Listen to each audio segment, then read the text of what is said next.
మైసూరు సర్వధర్మ ఆశ్రమ పీఠాధిపతులు శ్రీ శ్రీ శ్రీ సద్గురు మమతమ్మ అమ్మవారి ఆధ్వర్యంలో ఈరోజు కడు వైభవంగా జరిగింది. ఈరోజు అమ్మవారి ఆధ్వర్యంలో 3 కార్యక్రమాలకు ఆవిష్కరణ జరుగుతూ ఉంది.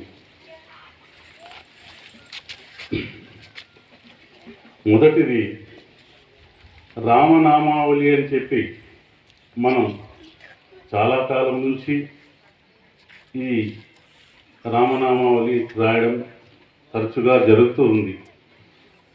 అదే ప్రకారంగా మన యొక్క పీఠంలో ప్రస్తుతం అమ్మగారు గురు యొక్క నామావళిని ఆవిష్కరించడం జరుగుతూ ఉంది. ఈ గురువు యొక్క నామావళికి ప్రింటెడ్ బుక్స్ ఉంటాయి. దాంట్లో మన యొక్క గురువు యొక్క నామాన్ని ప్రింట్ చేసి ఉంటారు. దాని కింద ఈ దీక్షాకాలంలో సుమారు 21 దినములు మనము కాలాన్ని వృధా చేయకుండా సినిమాలు, టీవీలు, ఇతరత్ర లౌకిక విషయాల మీద దృష్టి పెట్టకుండా మనస్సును స్థిరంగా లగ్నం చేయాలని అమ్మగారు మంచి ఆశయంతో ఈ కార్యక్రమాన్ని తలపెట్టినారు. కాబట్టి ఈ దీక్షాకాలంలో ఈ 21 దినంలో సమయం దొరికినప్పుడల్లా ఆ దీక్షాకాలంలో గురువు యొక్క నామాన్ని సుమారు 65 నామాలు రాయవలసి ఉంటుంది ప్రతిరోజు. ఒకవేళ 60 నామాలు ఒక రోజు రాయడానికి వీలు కాకపోతే మరుసటి రోజైనా ఆ నామాలు క్రియేట్ చేయాల్సి వస్తుంది. అట్లా రోజు 60 నామాల ప్రకారంగా 21 దినములు సుమారు 1200 నామాలు రాయవలసి ఉంటుంది.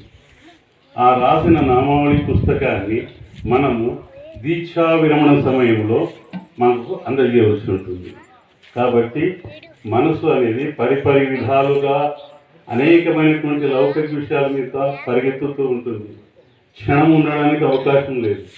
కాబట్టి ఈ మంచి ఆశయంతో అమ్మగారు మన యొక్క శ్రేయస్సు కోరి మన మనస్సును స్థిరమైనటువంటి ఒక దిశలో ప్రయాణించడానికి ఈ భక్తి ప్రపత్తులతో కూడినటువంటి ఈ మార్గంలో ప్రయాణించడానికి గాను అమ్మగారు ఏం చేశారంటే ఈ 21 దీక్షాకాలంలో ప్రతిరోజు ఎవరైతే దీక్ష తీసుకున్నారో వాళ్ళు ప్రతిరోజు సుమారు 60 నామాలు రాయాల్సి వస్తుంది.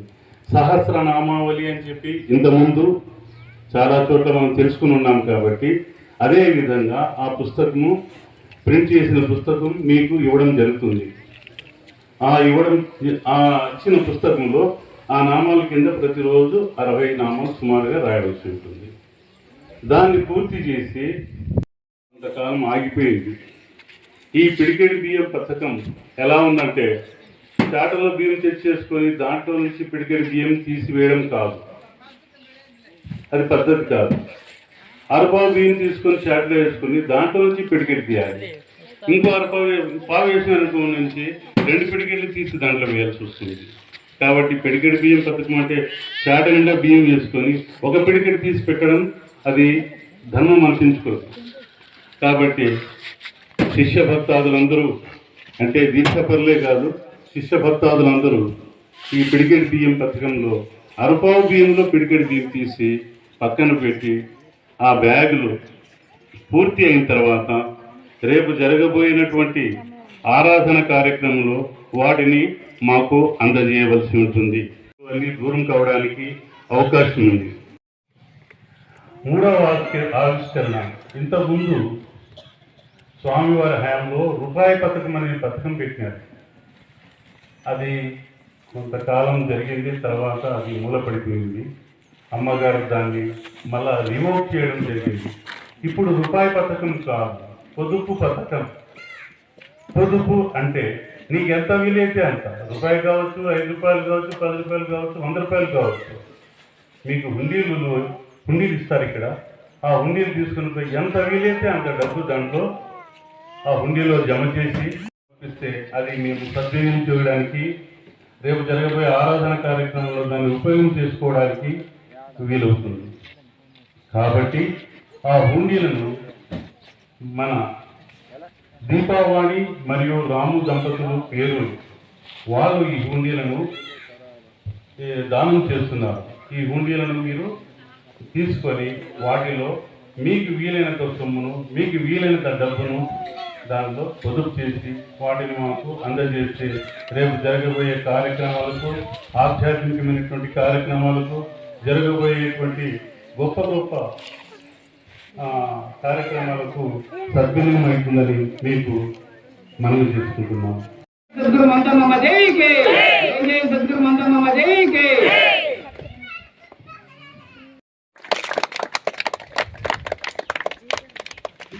बोलो सद्गुरु अमरानंद बाबा महाराज को,